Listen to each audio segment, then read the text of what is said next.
Renungan pagi pulang ke rumah oleh Ellen G. White 6 Agustus 2020. Mari kita berdoa. Bapa kami yang di sorga, Allah pencipta langit dan bumi, laut dan segala isinya, Allah yang maha besar, yang kami sembah selalu melalui anak-Mu yang tunggal, Yesus Kristus. Terpujilah Yesus anak Allah yang maha tinggi, yang adalah penghibur dan penolong kami. Pada pagi hari ini kami bersyukur boleh bangun dan berbakti, dan sebagaimana membaca nasihat firman-Mu, kiranya Roh-Mu ya Yesus menuntun kami ke dalam seluruh kebenaran dan hidup kami diubahkan. Beserta kami sepanjang perbaktian ini kehendak-Mu yang jadi, karena kami berdoa hanya melalui anak-Mu yang tunggal, Yesus Kristus, yang adalah Tuhan dan Juru Selamat kami. Amin. Renungan hari ini akan dibacakan oleh Ibu Nia Sayo. Silahkan Ibu Nia. Terima kasih. Renungan pagi kita pada pagi ini yang berjudul Contoh Kesatuan Gereja. Ayat inti terdapat Kisah Para Rasul 2 ayat 47. Dan tiap-tiap hari Tuhan menambah jumlah mereka dengan orang yang diselamatkan. Kepada jemaat yang mula-mula telah dipercayakan pekerjaan yang semakin besar, bahwa oleh mendirikan pusat terang dan berkat dimanapun mereka berada. Jiwa-jiwa yang jujur akan memberikan diri mereka sendiri untuk pekerjaan Kristus. Pemansyuran Injil haruslah meluas, dan pesuruh-pesuruh salib tidak dapat mengharapkan untuk memenuhi tugas mereka yang penting, kecuali mereka tinggal bersatu dalam ikatan persatuan Kristen, dan dengan demikian menyatakan kepada dunia bahwa mereka adalah satu dengan Kristus di dalam Allah. Bukankah pemimpin ilahi mereka berdoa kepada Bapa, "Ya Bapa yang kudus, peliharalah mereka dalam nama-Mu, yaitu nama-Mu yang telah Engkau berikan kepadaku, supaya mereka menjadi satu sama seperti kita." Dan bukankah Ia telah menyatakan kepada murid-murid-Nya, dunia membenci mereka karena mereka bukan dari dunia? Bukankah Ia telah memohonkan kepada Bapa supaya mereka menjadi satu, supaya dunia percaya bahwa Engkaulah yang telah mengutus aku? Yohanes 17 ayat 11, 14, 21, dan 23. Kehidupan rohani dan kuasa mereka bergantung kepada hubungan yang erat dengan seorang oleh siapa mereka telah diperintahkan untuk mengabarkan Injil. Hanya apabila mereka bersatu dengan Kristus, dapatlah murid-murid itu mengharapkan untuk mendapat kuasa dari Roh Kudus yang mengiringi dan bekerja sama dengan malaikat-malaikat sorga. Dengan pertolongan alat-alat ilahi, mereka akan menghadapkan kepada dunia suatu persatuan yang utuh dan akan menang dalam pergumulan yang mereka akan hadapi dengan tidak henti-hentinya terhadap kuasa kegelapan. Karena mereka harus bekerja dengan persatuan, utusan-utusan surga akan pergi mendahului di hadapan mereka. Membukakan jalan hati akan disediakan untuk menerima kebenaran, dan banyak orang akan dimenangkan kepada Kristus. Selama mereka tetap bersatu, sidang akan maju laksana fajar mereka. Indah bagaikan bulan purnama, bercahaya bagaikan surya, dahsyat seperti bala tentara dengan panji-panjinya. Kidung Agung 6 ayat 10. Tidak ada sesuatu yang dapat menahan kemajuannya. Jemaat akan maju dari kemenangan kepada kemenangan. Misinya dipenuhi dengan kemuliaan untuk memansyurkan Injil kepada dunia. Pembentukan jemaat di Yerusalem adalah sebagai suatu contoh untuk pelayanan pembentukan jemaat-jemaat di setiap tempat, di mana pesuruh-pesuruh kebenaran harus memenangkan orang-orang bertobat kepada Injil. Kepada mereka yang diberikan tanggung jawab untuk pengawasan jemaat, bukan berbuat seolah-olah berkuasa atas warisan Allah, melainkan sebagaimana gembala yang bijaksana adalah untuk gembalakanlah kawanan domba Allah. 1 Petrus 5 ayat 2. Alfa dan Omega, jilid 7, halaman 75 dan 76. Terima kasih atas penata layanan Ibu Nia. Tuhan Yesus memberkati. Saudaraku dalam Tuhan, renungan hari ini masih merupakan sambungan dari renungan pagi kemarin dan bahwa beberapa paragraf diulangi kembali. Karenanya, pesannya tentu harus sama. Perhatikan dalam Pulang ke Rumah, halaman 235 paragraf 1 berkata, "Ya Bapa yang kudus, peliharalah mereka dalam namamu, yaitu namamu yang telah Engkau berikan kepadaku, supaya mereka menjadi satu sama seperti kita." Yohanes 17 ayat 11. Ini adalah bagian dari doa Yesus kepada Bapanya dalam Yohanes pasal 17. Yesus berdoa agar umatnya menjadi satu sama seperti Dia dan Bapanya adalah satu. Kata kita dalam doa Yesus ini adalah Bapa dan anaknya, tidak ada yang lain. Kesatuan yang bagaimana yang Yesus maksudkan? Mari kita baca ayat-ayat berikut ini. Yang pertama, Yohanes 17 ayat 21. Supaya mereka semua menjadi satu, sama seperti Engkau, ya Bapa, di dalam aku dan aku di dalam Engkau, agar mereka juga di dalam kita, supaya dunia percaya bahwa Engkaulah yang telah mengutus aku. Kemudian, Yohanes 17 ayat 23, Aku di dalam mereka dan Engkau di dalam aku, supaya mereka sempurna menjadi satu, agar dunia tahu bahwa Engkau yang telah mengutus aku, dan bahwa Engkau mengasihi mereka sama seperti Engkau mengasihi aku. Persatuan yang Yesus maksudkan adalah persatuan yang seperti kesatuan dirinya di dalam Bapanya dan Bapanya di dalam dirinya. Sehingga umat Allah berada di dalam mereka, yaitu Bapa dan anaknya. Sebab Bapa dalam anak dan anak dalam kita, maka itu sama dengan Bapa dan anak di dalam kita. Nah, kapan ini terjadi? Kita baca ayat-ayat berikut ini. Yang pertama, Yohanes 14 ayat 20 yang berbunyi, "Pada waktu itulah kamu akan tahu bahwa aku di dalam Bapa-Ku, dan kamu di dalam aku, dan aku di dalam kamu."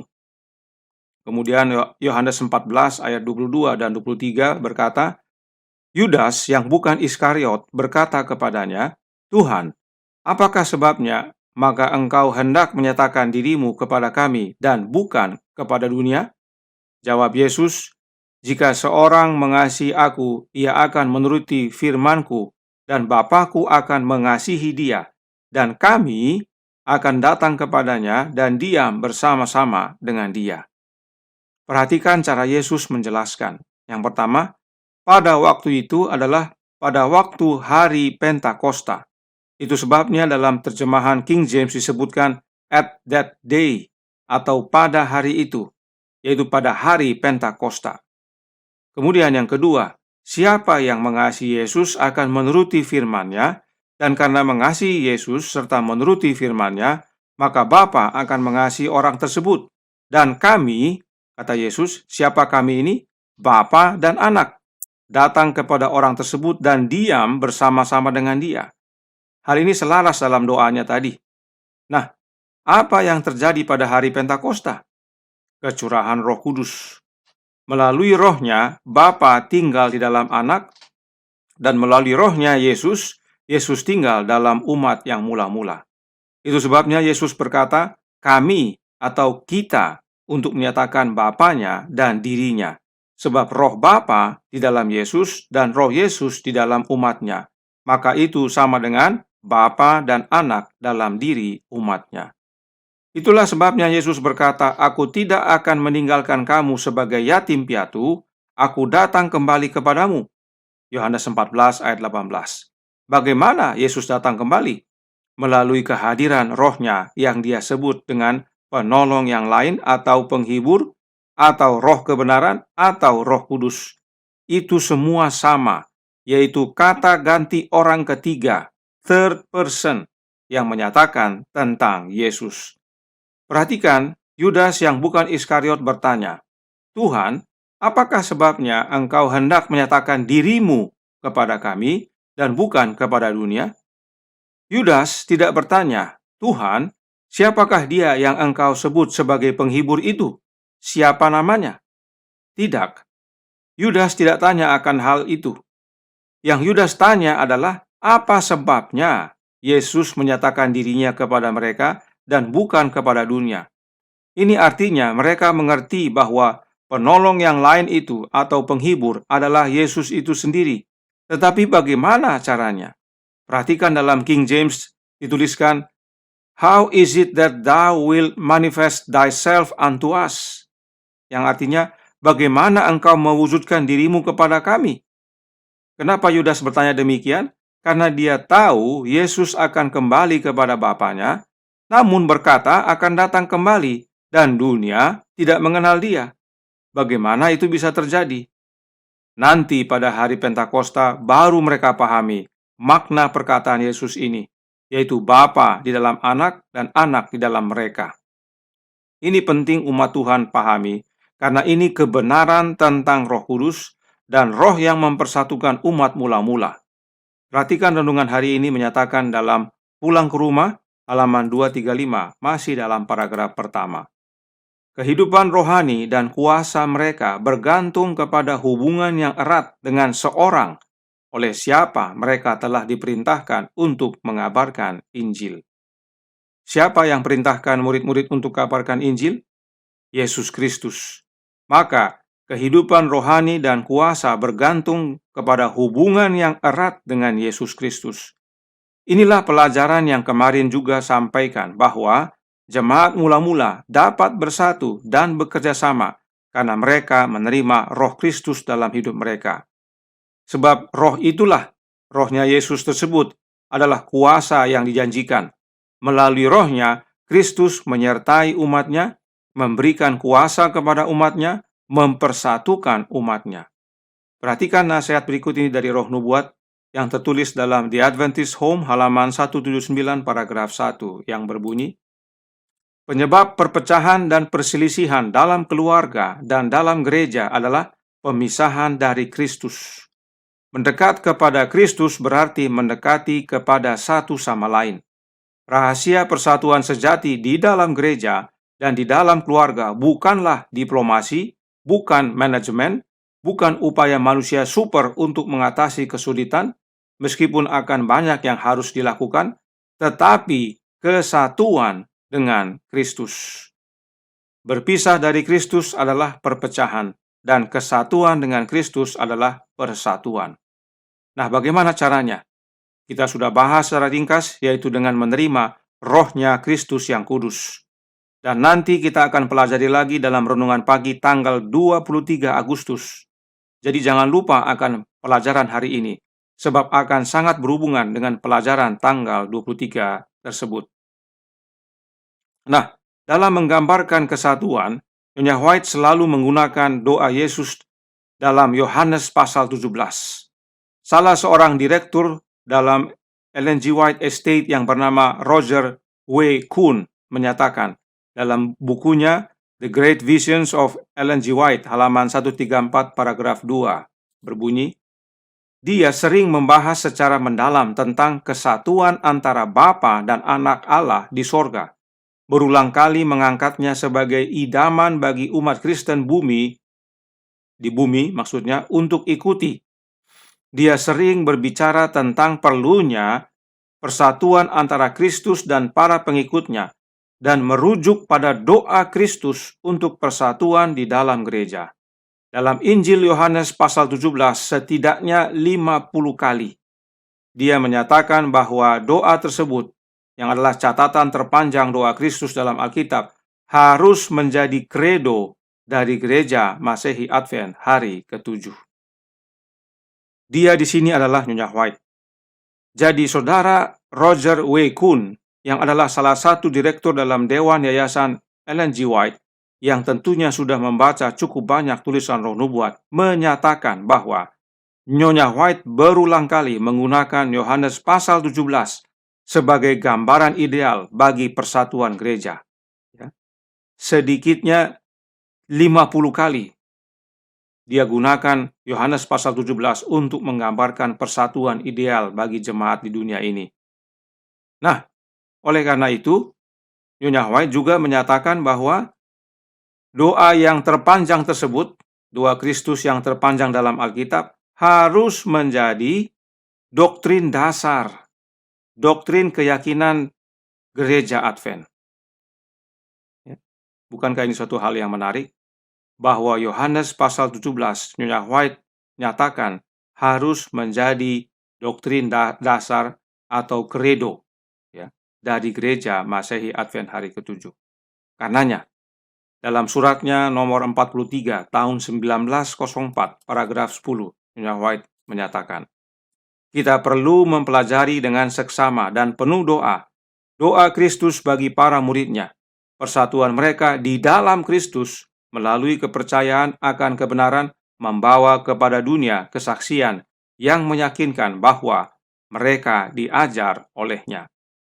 Berulang-ulang Nyonya White tekankan tentang pentingnya mempelajari Yohanes pasal 17. Sebab inilah contoh kesatuan yang sejati dan menyatakan bahwa Yesuslah yang mengajar umatnya. Itu sebabnya Yesus berkata, agar dunia percaya bahwa Bapa yang mengutus anaknya. Sebab persatuan itu hanya ada di dalam Yesus. Tuhan memberkati, saya bawa dalam nama Yesus. Amin. Mari kita berdoa. Bapa kami yang di sorga, Allah pencipta langit dan bumi, laut dan segala isinya, pada pagi hari ini kami bersyukur atas nasihat yang menguatkan tentang persatuan gereja yang ada hanya didapat di dalam Yesus. Dengan menerima rohnya yang kudus, roh Kristus, maka kami dipersatukan. Dan itulah pentingnya kami mempelajari Yohanes pasal 17, karena itulah gambaran persatuan sejati antara Bapa dan Anak. Tolong kami ya Bapa, beserta kami ya Yesus, persatukan kami dalam roh-Mu, kehendak-Mu yang jadi. Ampunkan kami akan dosa dan salah, karena kami berdoa hanya melalui Yesus Kristus, Anak Allah yang tunggal, yang adalah Tuhan dan Juru Selamat kami. Amin.